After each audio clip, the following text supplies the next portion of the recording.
Il-Ministru tal-Enerġija u s-Saħħa Konrad Mizzi fetaħ proċeduri legali kontra Times of Malta wara storja fil-faċċata fejn intqal li investitur f'kumpanija ta' Mizzi huwa marbut mal-korruzzjoni.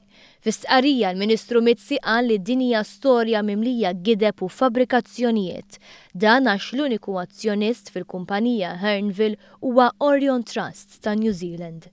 M'hemm ebda azzjonisti oħra u definittivament m'hemmx investituri fil-kumpanija li la għandha flus u lanqas kontijiet tal-bank, iddikjara Mizzi.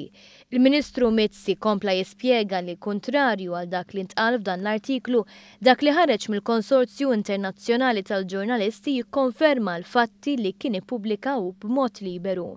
Qal li hu dejjem ħareġ l-informazzjoni b'mod onest. Huwa ta' dispjaċir li Times ma ġixxietx bl-istess onestà, iddikjara l-Ministru Mizzi. Dan mhux l-ewwel libell li fetaħ il-Ministru Konrad Mizzi b'rabta mal-allegazzjonijiet dwar it-trust tal-familja tiegħu.